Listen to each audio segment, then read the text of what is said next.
further develops, the lining epithelium also changes. Like this one.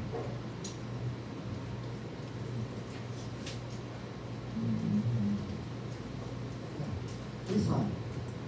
Look at the lining epithelium now. It is becoming cuboidal. There. Cuboidal yan. Pag cuboidal na ang lining epithelium, it's already called the primary follicle. If it's a single layer, it's unilaminar primary follicle. If it's stratified, it's multilaminar, as you see a while back. So this is the beginning of your primary follicle. You still have your oocyte there. Ito na, next, if you look at this one, then next, the borderline of the figure. That one there, okay, you still have your oocyte there. Now, that one is cuboidal, so ito, primary follicle na ito. Because cuboidal ang line of the figure.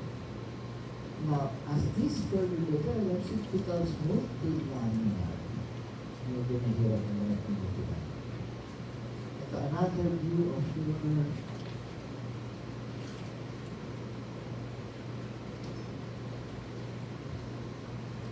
cuboidal natin. That is a primary follicle. Let's now go to this one. Yeah. It becomes stratified cuboidal. So that is now a stratified cuboidal epithelium. So this is now a multilaminar primary follicle, growing follicle. Stratified cuboidal na siya.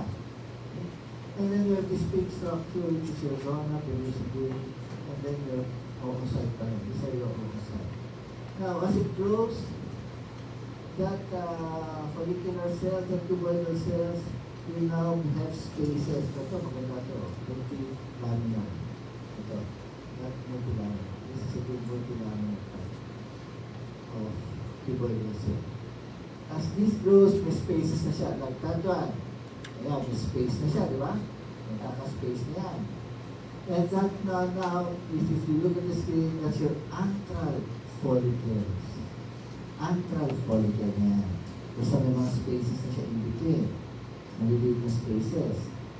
Antral follicle na yan. Ayan, antral yan. And then, if it becomes a single big space,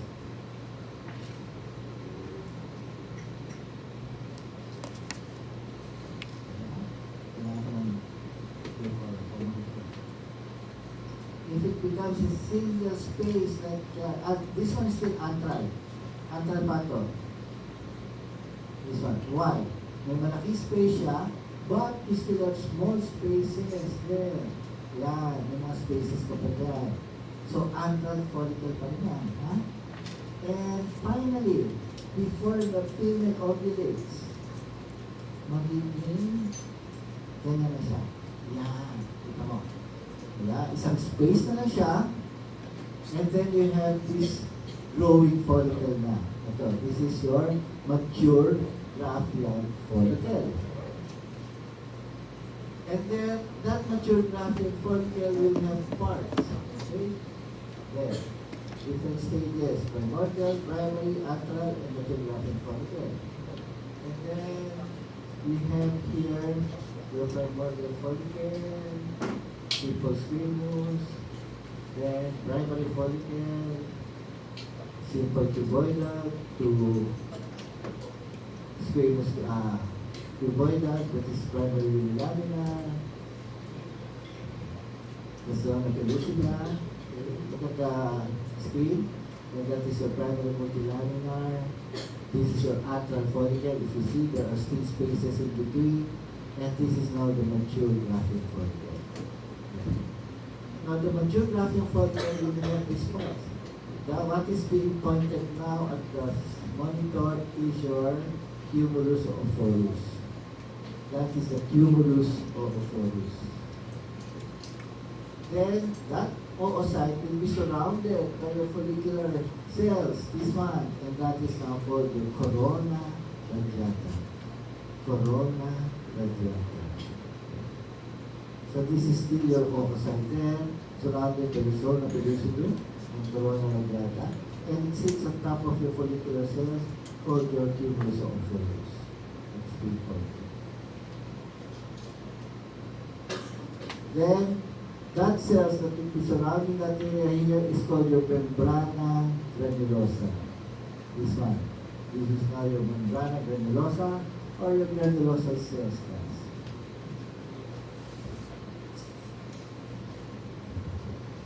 Now, if you look at the parts, you can still see high power. Okay. So that's the antrum. So this one is the corona radiata. This one, big masyado, at sa last one, this is your oocyte. Okay. That could be the egg cell now, your oocyte. And then, if you look closely, that's the screen, there. Okay.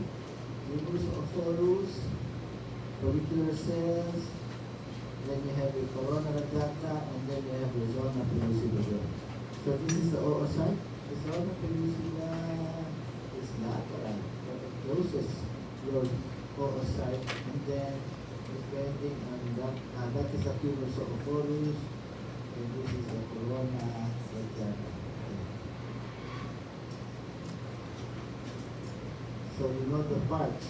Now in regards to the oocyte, guys, in the primordial follicle and in the primary oocyte, it's still diploid. So 44XX. Primary oocyte, 44XX. When it becomes secondary oocyte, which is very near ovulation, which is the mature Graafian follicle, it now becomes haploid. So ito, before ovulation, this oocyte here becomes a secondary oocyte now. So it is now haploid, 22X. Once the female ovulates, it becomes an ovum, which is now also haploid. So those are your oocytes. And then I'll review, you have your primordial follicle, you have your primary follicle, so this is a multilaminar already because you have stratified zygoidal, and this one is a secondary follicle or your antrum follicular. Okay, if they have antrum or spaces now, it's an antral or secondary, which is already haploid there, and then you have a mature Graafian follicle here before ovulation, and once the female ovulates, it becomes a corpus luteum where progesterone is being released by granulosa cells, luteal cells, and then once it scarifies, it becomes a corpus albicans. So that will be the life cycle of your ovarian follicle. So let us go on to the next slide. Now, it is the testes. The testes, slide number 66.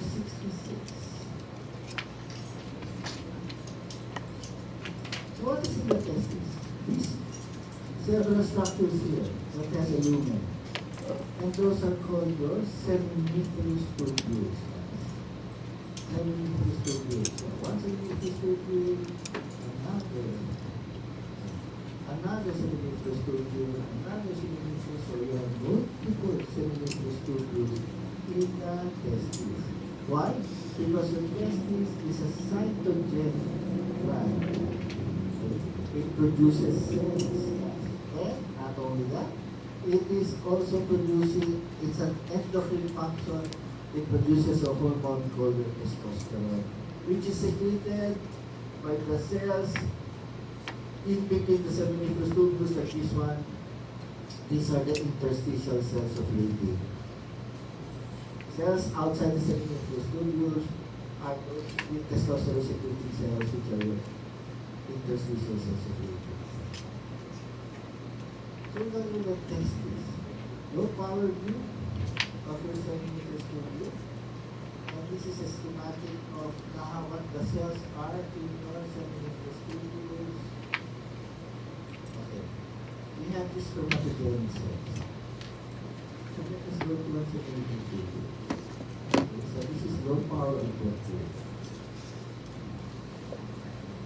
Hindi mo masyadong makikita, but look at the basement membrane. That is a basement membrane. So epithelial siya.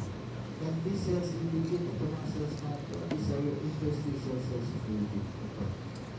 These are your interstitial cells of baby. Now, okay? So let us go to one. So this is the so that is the basement membrane. Oh, makakita ko. Class, look at this cell. Ang hirap makita ko. This is your Sertoli cell. Included but not part of your spermatogenic cells because these are your nutritional cells. Tingnan ko nga, nakalipaw ito.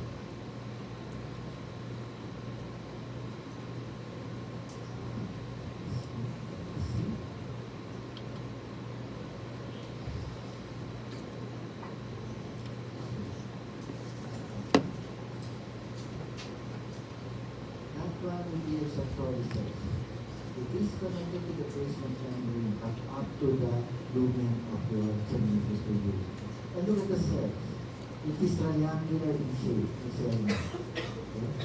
So these are your Sertoli cells. Ito nakakita ko dito. Okay. Nasa high power lang tayo, dito tayo. So basement membrane to. This one is the basement membrane. And this cell here is the interstitial cells of the dito. Anyway. Basement membrane tayo. So, look at the cells near the basement membrane. Ito yung mga cells na ito. This one. Ito. Ito. Those smaller cells here. And those are your spermatogonium. Spermatogonium. Okay? Those are your spermatogonium. As it goes near the lumen, it becomes larger. Ito. Yeah. These are your primary spermatocytes. Mas malaking nucleus na. Primary spermatocyte. Okay? And then you have another stage, which is the secondary spermatocyte. But you cannot see here in the slides because this is a very transient developing cell. Kaya wala yan, hindi makikita sa secondary spermatocyte. What you will now see are these smaller cells. Ito na. Smaller nucleus cells. I'm sorry. So, these are already your spermatids. Spermatids na yan. And if it's a rice grain nucleus with a tail, it becomes now your spermatozoa. Which is spermatid pa rin ito. So, mga spermatid ito Ito, these are pinpointed for your spermatids. Ano pa kung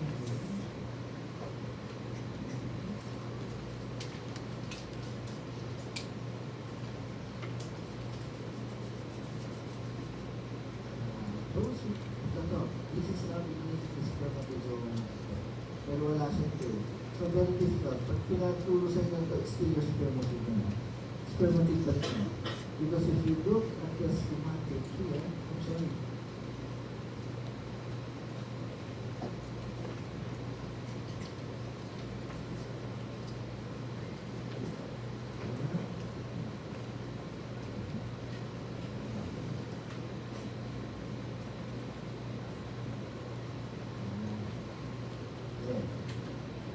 Yan, maintain na siya. At saka, triangular na maliit sa spermatids na nun. So, initial spermatogenesis na yun. Early spermatid. Yes, late spermatogenesis yung sperm cell na. So, that is how you look at it. But you have to look at it in your slides. So, dito. Then, the A will be your spermatogonium occupying the base of the tubules, the B, primary spermatocytes, the C, spermatids near the lumen there, and then the D will be the Leydig cells. Yeah. So these are the Leydig cells, the Swedish factor cells, which are interstitial. And this would be known as spermatogenesis C. Tapos should be primary spermatocyte, okay, spermatogonia. So hindi nyo makikita yung secondary spermatocyte. Another view, which you've already seen this slide. So let's go back to my monitor. So that's a spermatid na, this one. Now that is your primary spermatocyte. Malaki. And then, look at the base. Ayan, that is your spermatogonia. Ito mga ulo ito. Spermatogonia. This one. These are your spermatogonia. This one. Nakita niyo na yung Sertoli cells yun. Kaya, Sertoli kanina. Kaya okay na. So these are your spermatogonia. It will be classified into A and B. Whichever, when it becomes A or B. Primary spermatocyte, then you have your spermatids, and your lumen. Ito na. These are your spermatids. These are the spermatids. Yung sperm cell, mahirap mahanap. You need the one with the tail. Very difficult to look at. So always make a lumen, ito yung mga malipit na nucleus, it's already a spermatid. So, yan, spermatid na ito mga ito. Okay? That are your spermatid. Actually, this is already a sperm cell. This one. Magaling niya. Sperm cell na yan. This one. Spermatozoa. So again, basement membrane is this one. There's a basement membrane. So the cells knew that this one is your spermatogonium. Ito, spermatogonium, then you have your primary spermatocyte, then you have the spermatids, and then the spermatozoa, and then here you have the interstitial cells of the which will produce your testosterone. So,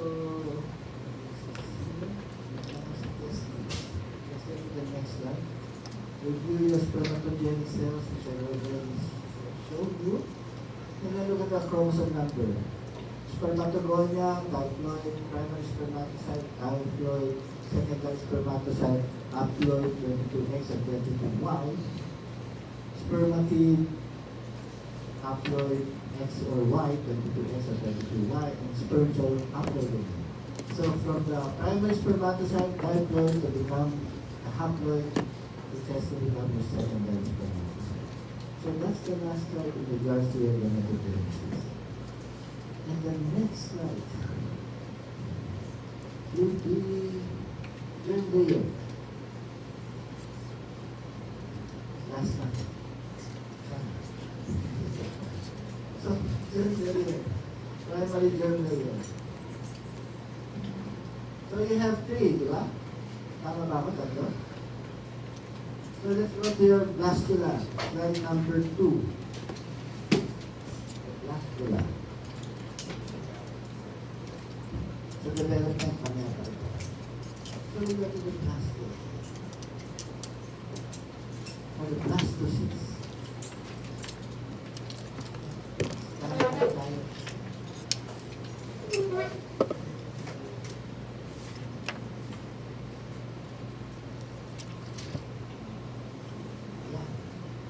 Structure na yan Pero ang tuldok lang talaga. is called your blastocyst. Okay. Now that pointer is pointing to the space called your blastocele. C-O-E-L-E. Ulan na spelling.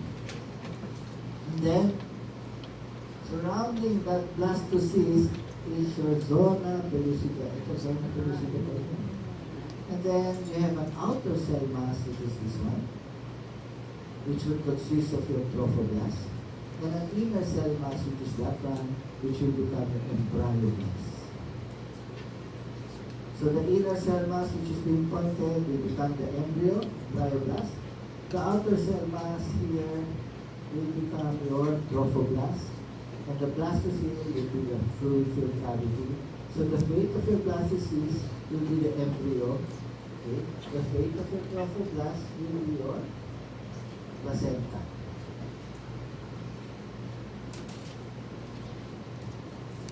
So, there, look at the arrows there. Yellow arrow, outer cell mass. Inner arrow, the red arrow will be a bryoblast.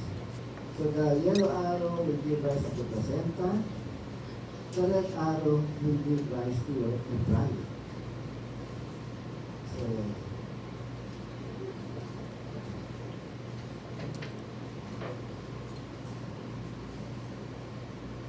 that will be the inner cell mass.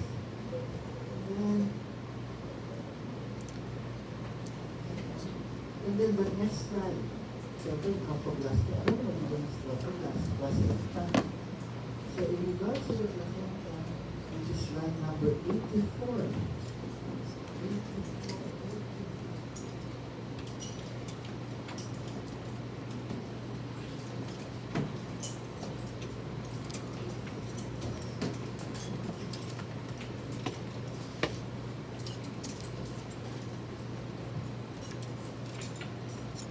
Okay, slide 84.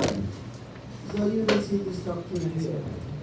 So, this one is the amnion. Yan.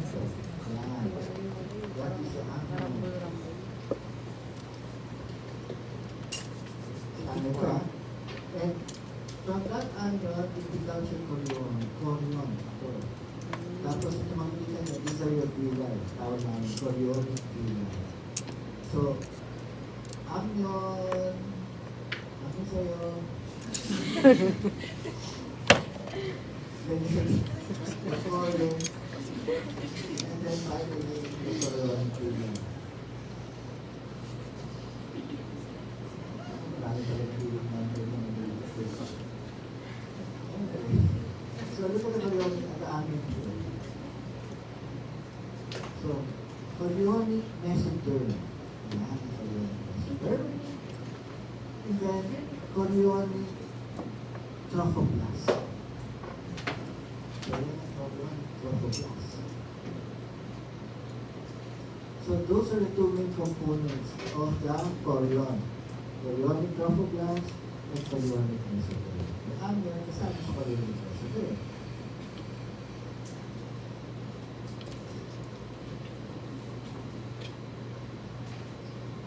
So, classic stage of nuclear. Then we go to the floating villi. Yan, mga floating yan. Okay? So, this being shown here inside one villus is your fetal capillary. Ito fetal capillary yan. Fetal capillary yan. That one is the fetal capillary. Another fetal capillary yan. Yan, pare-parehas slide pang fetal nila.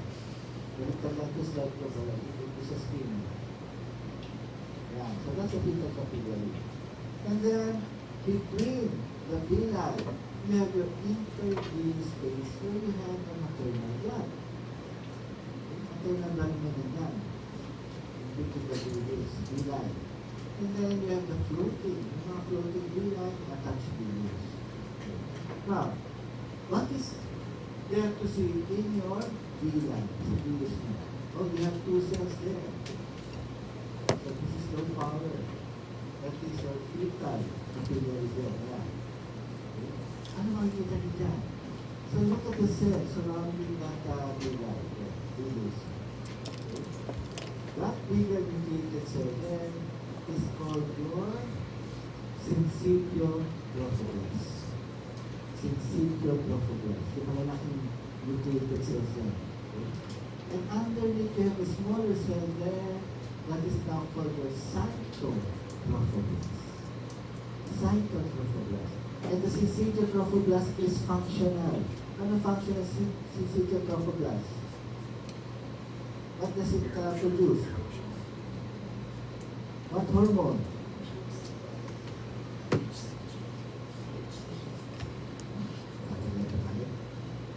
HCG. So there, your cytotrophoblast there, alpha.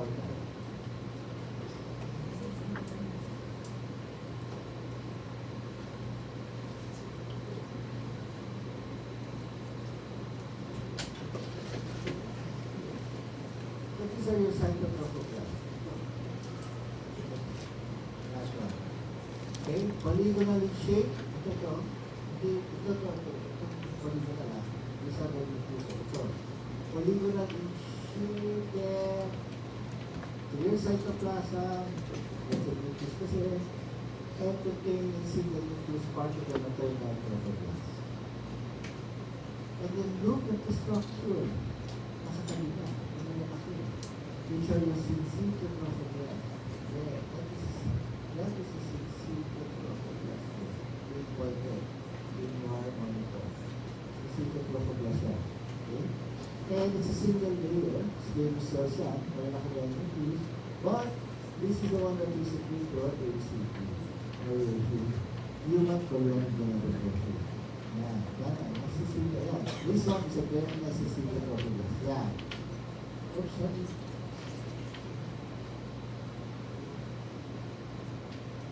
That's a big point. It's a very necessity trophoblast. Basta, very basophilic nucleus, syncytial trophoblast.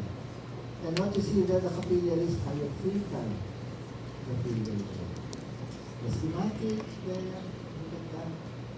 You have your syncytial trophoblast that is being pointed to the arrow, the monitor cytotrophoblast, and inside there that has a clear cytoplasm, and the fetal vessel there, you see. So ito syncytial trophoblast, katabi niya, oops, sa taas, this is your cytotrophoblast, and katabi niya there is your fetal blood vessel. Yung macrophage, hindi mo na makikita. Huwag natin putahan yung macrophage. You call the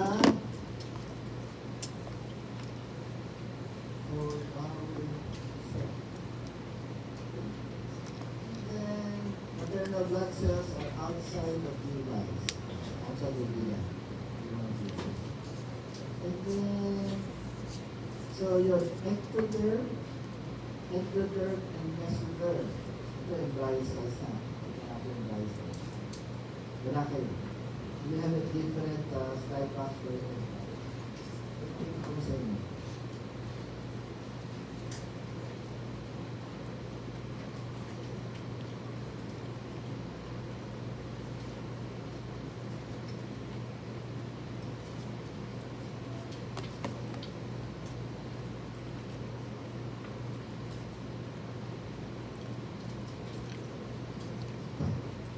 So, okay, here you have the neural tube. So that's the neural tube. So this one is your surface ectoderm. Okay.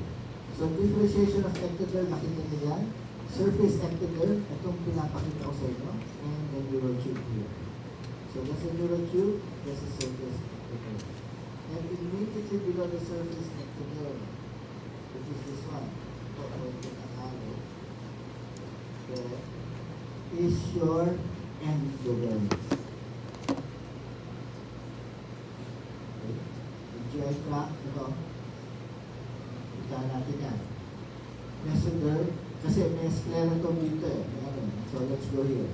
So you have your surface ectoderm there, you have the dermatome, okay, which is the dermis. Then you have the muscle here component, the darker structures there. Ito, there's a muscle there.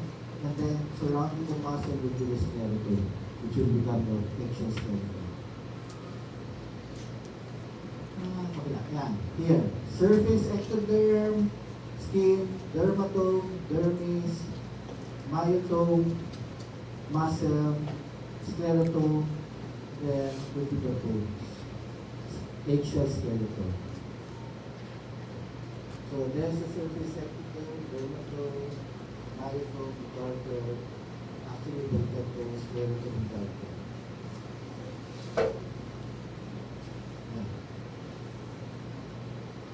And then if you look again, there's the